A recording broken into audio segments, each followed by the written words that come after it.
आज मैं लेकर आई हूँ बहुत ही सिंपल और एकदम टेस्टी और वेजिटेबल से भरपूर सूजी उपमा की रेसिपी। इसे बनाना बहुत ही आसान है और ये बहुत ही झटपट समय में बनता है, तो आप इसे एक बार बनाकर ज़रूर ट्राई करें। मराठवाड़ा में शादी के टाइम ब्रेकफास्ट में इसे बनाया जाता है। ये बहुत ही सॉफ्ट और एकदम बढ़िया लगता है, तो आप इसे एक बार बनाकर ज़रूर ट्राई करें, आपको ये बहुत पसंद आ जाएगा। तो चलिए अब इसे बनाना शुरू कर देते हैं। वेजिटेबल उपमा बनाने के लिए सबसे पहले हम यहाँ पे पानी को अच्छे से गर्म कर लेना है। तो इसके लिए यहाँ पे मैंने एक पैन लिया है। अब इसमें हम डाल देते हैं पानी। तो यहाँ पे मैंने आधा कप सूजी का बनाने वाली हूँ, तो 2 लोगों के लिए ये सफिशिएंट है। तो उसी से हम यहाँ पे पानी नाप लेते हैं। तो आधा कप सूजी के लिए हमें यहाँ पे 3 गुना पानी का इस्तेमाल कर लेना है, मतलब हमें यहाँ पे 1.5 कप पानी का इस्तेमाल कर लेना है।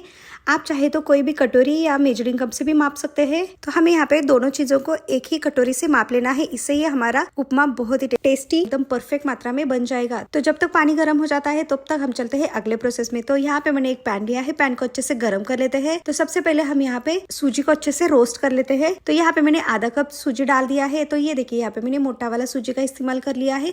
आप चाहे तो बारीक सूजी का भी इस्तेमाल कर सकते हैं, लेकिन यहाँ पे हमें पानी का मेजर सेम ही रखना है। तो हमें यहाँ पे मीडियम फ्लेम पे इसे अच्छे से रोस्ट कर लेना है। तो यहाँ पे मैं ऐसे ही रोस्ट कर रही हूँ, आप चाहे तो इसमें तेल या घी का भी इस्तेमाल कर सकते हैं। तो हमें यहाँ पे मीडियम फ्लेम पे ही इसे अच्छे से रोस्ट कर लेना है 4 से 5 मिनट तक, या फिर तब तक रोस्ट करें जब तक इसमें से बढ़िया सा खुशबू आ जाए। तो हमें यहाँ पे इसे ज्यादा ब्राउन नहीं करना है।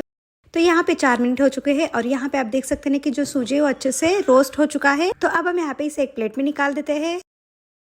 तो हम यहाँ पे इसे साइड में रख देते हैं और इसी पैन को थोड़ा सा क्लीन करके यूज कर लेते हैं। तो यहाँ पे मैंने पैन को भी थोड़ा सा क्लीन कर लिया है और इसे अच्छे से गर्म कर लिया है। तो इसमें हम डाल देते हैं 2 से 3 चम्मच तेल, और तेल को हम अच्छे से गर्म कर लेते हैं मीडियम फ्लेम पे। अब इसमें हम डाल देते हैं 2 चम्मच मूंगफली। अब हम यहाँ पे इसे भी अच्छे से फ्राई कर लेते हैं 2 से 3 मिनट तक। तो हमें यहाँ पे फ्लेम को मीडियम ही रखना है और इस मूंगफली को एक साइड में कर लेते हैं और इसी के साथ फ्राई कर लेते हैं काजू। तो यहाँ पे मैंने 7 से 8 काजू को 2 पार्ट्स में डिवाइड कर लिया है और इसे भी हम लगातार चलाते हुए फ्राई कर लेते हैं। तो हमें यहाँ पे दोनों को फ्राई कर लेना है अच्छे से 2 से 3 मिनट तक। तो यहाँ पे मूंगफली अच्छे से फ्राई हो चुका है, तो हम यहाँ पे इसे एक बाउल में निकाल देते हैं। तो हम इसे साइड में रख देते हैं और इसी तेल में हम बाकी के प्रोसेस कर लेते हैं। अब इसमें हम डाल देते हैं आधी छोटी चम्मच जीरा, आप चाहे तो राई का भी इस्तेमाल कर सकते हैं। और इसी के साथ इसमें हम डाल देते हैं 1/4 चम्मच इतना हींग, जो डाइजेशन में हेल्प करता है। अब इसके बाद इसमें हम डाल देते हैं उड़द दाल। तो यहाँ पे मैंने 1.5 चम्मच इतना डाल दिया है। इससे उपमा का टेस्ट बहुत ही लाजवाब लगता है। तो हमें यहाँ पे इसे मिक्स कर लेना है और इसे 1 मिनट तक लगातार चलाते हुए फ्राई कर लेना है।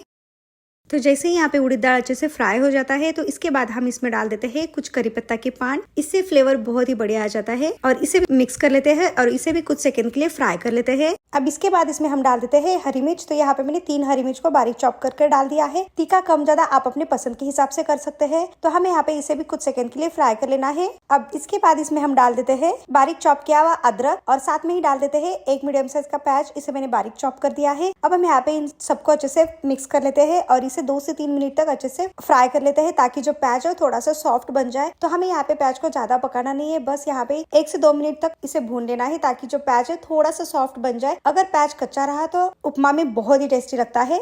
तो ये देखिए यहाँ पे 2 मिनट हो चुका है और यहाँ पे आप देख सकते हैं कि जो प्याज है दिखने में थोड़ा सा सॉफ्ट दिखने लगा है। तो इसके बाद इसमें हम डाल देते हैं वेजिटेबल्स। तो यहाँ पे मैंने सब्जियों में लिया है गाजर। तो यहाँ पे मैंने 3 चम्मच गाजर लिया है, इसे बारीक चॉप कर दिया है। और इसी के साथ यहाँ पे मैंने लिया है 2 चम्मच शिमला मिर्च, साथ में लिया है फ्रोजन मटर और फ्रोजन कॉर्न लिया है। तो यहाँ पे मैंने दोनों 1 चम्मच इतना लिया है। आपको जो वेजिटेबल्स पसंद है आप उसका इस्तेमाल कर सकते हैं और यहाँ पे उपमा को एकदम हेल्दी बना सकते हैं। तो हमें यहाँ पे इन सबको अच्छे से मिला लेना है। तो याद रहे कि हमें यहाँ पे फ्लेम को लो टू मीडियम ही रखना है और इसे लगातार चलाते हुए 1 से 2 मिनट तक अच्छे से भून लेना है, ताकि गाजर शिमला मिर्च जो है वो अच्छे से सॉफ्ट बन जाए।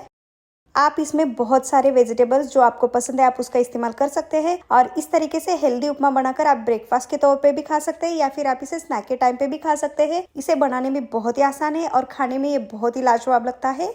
तो इस तरीके से यहाँ पे मैंने सारी सब्जियों को अच्छे से मिक्स कर लिया है। अब इसके बाद इसमें हम डाल देते हैं फ्राई किया हुआ मूंगफली और काजू। तो इसे भी एक बार अच्छे से मिक्स कर लेते हैं।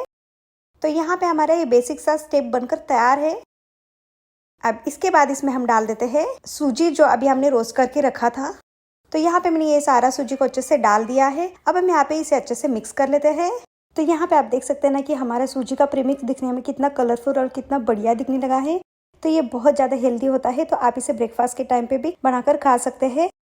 तो अब इसमें हम डाल देते हैं नमक। तो यहाँ पे मैंने 1 चम्मच नमक डाल दिया है, या फिर नमक आप अपने टेस्ट के अकॉर्डिंग डालें। इसे अच्छे से मिक्स कर लेते हैं। तो आप इस प्रीमिक्स को 15 से 30 दिन तक स्टोर करके रख सकते हैं। जब भी आपका मन करे सूजी बनाने का तो बस इसमें गर्म पानी डाल दीजिए और कुछ मिनट पकाने के बाद हमारा फटाफट सूजी का उपमा बनकर तैयार हो जाता है। तो ये देखिए यहाँ पे मैंने इन सबको अच्छे से मिक्स कर लिया है और दिखने में भी एकदम बढ़िया और टेस्टी दिखने लगा है।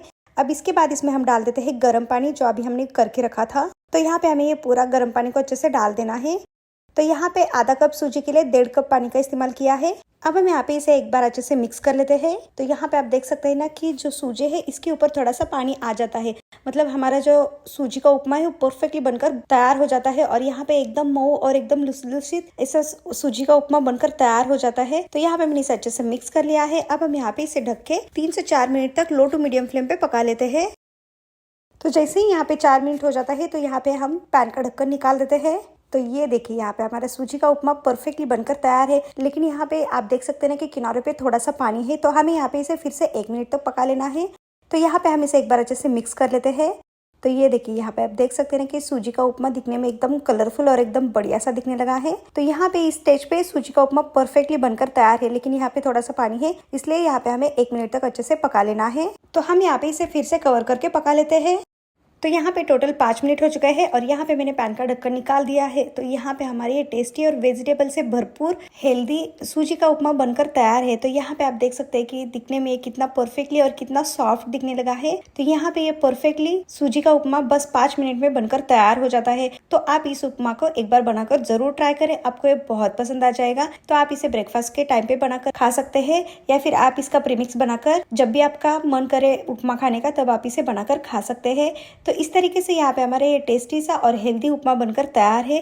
तो लास्ट में इसके ऊपर हम डाल देते हैं बारीक कटा हुआ धनिया पत्ता, ताकि दिखने में भी ये बढ़िया दिखे, और धनिया पत्ता डालने से खुशबू और टेस्ट बहुत ही बढ़िया आता है। तो इसे भी हम अच्छे से मिक्स कर लेते हैं। तो यहाँ पे आप देख सकते हैं कि हमारा सूजी का उपमा दिखने में एकदम कलरफुल और एकदम टेस्टी दिखने लगा है। यहाँ पे अच्छे से मिक्स हो जाने के बाद हम इसे फिर से कवर कर लेते हैं और इस स्टेज पे हमें गैस को ऑफ कर देना है और इसे ढक के 2 मिनट तक ऐसे ही छोड़ देना है। टेस्टी सूजी का उपमा सर्व करने के लिए यहाँ पे मैंने एक प्लेट लिया है। अब इस प्लेट में हम डाल देते हैं टेस्टी सूजी का उपमा। तो यहाँ पे आप देख सकते हैं कि सूजी का उपमा दिखने में एकदम कलरफुल और एकदम टेस्टी दिखने लगा है, और उतना ही यहाँ पे ये सॉफ्ट और एकदम मऊसूत है। तो इस तरीके से यहाँ पे हमारा सूजी का उपमा बनकर तैयार है। आप इसे एक बार बनाकर जरूर ट्राई करें, आपको ये बहुत पसंद आ जाएगा। तो इस तरीके से यहाँ पे मैंने सूजी के उपमे को बहुत ही हेल्दी तरीके से और बहुत ही सिंपल तरीके से बनाया है। तो आप इसे एक बार बनाकर जरूर ट्राई करें। अगर आपको आज की मेरी ये रेसिपी पसंद है तो लाइक शेयर सब्सक्राइब करना ना भूलें और साथ में ही नोटिफिकेशन को भी ऑन करें, ताकि मेरी कोई भी रेसिपी आपसे मिस ना हो जाए।